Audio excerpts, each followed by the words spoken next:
Look who's back with us now from the House GOP Doctors Caucus. He's the co-chair. He's Congressman Greg Murphy. Doctor, it's good to see you.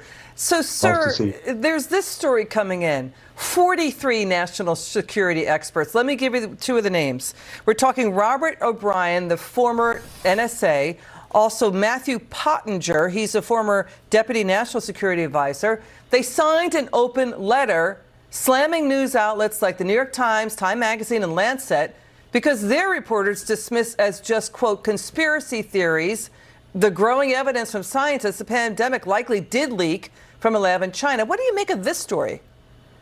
Well, it's very interesting. We actually had a briefing this morning in the Doctors Caucus meeting, Dr. Kadlik from the Senate Health Committee, really showing the whole chronology of this, that it goes back to the virology, and I won't bore people with the details of this. But early on, Fauci had, and his colleagues at the NIH had great suspicion that this did come from the lab. And there were emails that showed this. And then all of a sudden, hey, let's not go down that narrative because they'll really look at our funding of the Wuhan lab. And so, boom, the narrative got pushed the other way. And as what happens, everybody's a conspiracy theorist. But, you know, I've said this for all along. If it looks like a duck, smells like a duck, my gosh, must be a duck. But it goes back to show that the overwhelming evidence that this came from a lab, most likely it leaked by accident, but was most likely engineered as part of gain-of-function research, and it got out of the lab. Look at what China did. China shut down domestic flights at first when this came out, and started working on a vaccine towards this right about the time we actually started finding out about it. So, no, I'm sorry. I think the proof will show. We'll never know for sure because China, you know, gave 10 months to the WHO before they came in and they cleaned up their lab.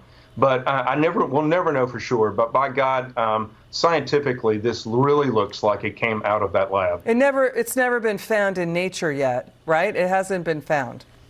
Well, no, viruses very similar to this are found in nature. But they mutated. Very simple.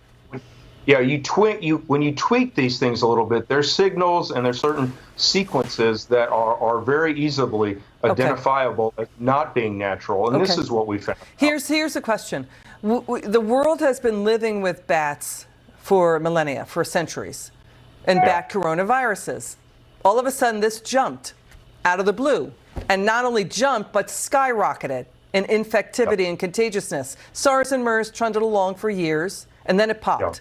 This went off like fireworks. I mean, the minority oversight staff of the U.S. Senate Health Committee, Doctor, you and I talked about this. Last October, they put out a report that's saying, quote, it was most likely the result of a research accident at the lab. The question is, you know, where is patient zero? China didn't let us get to this. So there are 15 million people dead, 15 million worldwide dead.